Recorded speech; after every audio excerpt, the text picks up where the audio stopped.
The Chancellor has said this morning we won't be able to leave on October the 31st. If that's the case, people should hear it from you. Will you admit now that that deadline won't be met and that you've made a promise you can't keep? Well, I can't say that now because we're waiting, I'm afraid, for our EU friends and partners to decide what they want to do. They obviously, it's in their power now to decide whether or not to have an extension. What we have is a great deal on the table. It's a deal that's been approved by Parliament.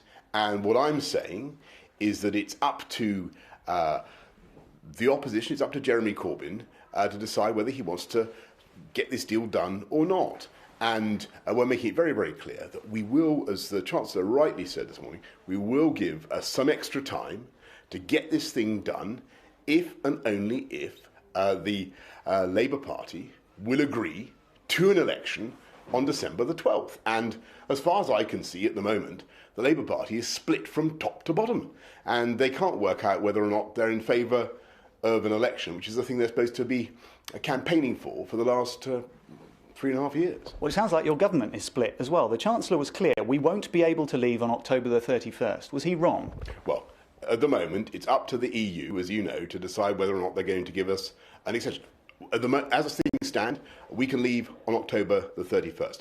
Parliament, as you know, has decided that they want to ask Brussels to keep us in the EU. That's not my policy. It's not something I support. I'm totally against it. We should be leaving on October the 31st. At the moment, the EU is trying to make up its mind what to do.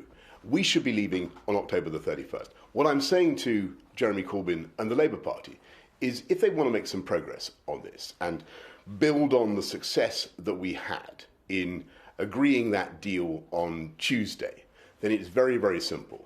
We can bring back the withdrawal bill. We can discuss it again in Parliament. We can have more debates on Brexit, if that's what he really wants.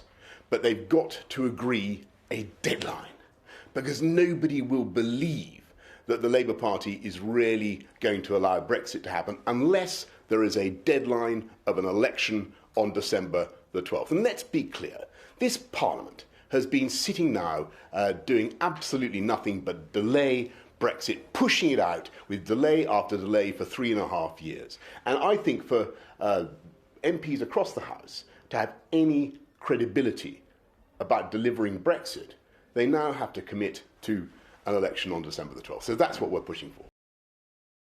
We won't be able to leave on October the 31st. Well, of course, October the 31st is still possible. We could leave on October the 31st. So he's wrong. Unfortunately, it depends on what the EU says. We're in a situation now in which, under the terms of the Surrender Act that was passed by Parliament, it is up to the EU to decide whether or not we stay in the EU. Okay, you made that point. Can I? It's up to the EU to decide how long that extension would be. What I'm saying to the Labour Party, to Jeremy Corbyn and the Labour Party, is that they have the opportunity now to get this thing done. Okay, Prime Minister, finally. Let me just finish this point. To get Brexit over the line, all they need to do is agree at the same time that we can have more of a debate on Brexit, if they really want, if they really think that's necessary, provided they agree to an election on December the 12th. Now, you would have thought that was a pretty good deal from the point of view of the Labour Party, but they seem unaccountably to be split from top to bottom. We've got Momentum, who are the commies who back part of the Jeremy Corbyn enterprise, saying that they want an election. They say bring it on. And then you've got loads of Labour MPs led by guys like Keir Starmer and Tom Watson and things who don't seem to want an election. Time for Corbyn. Man up. Let's have an election on December.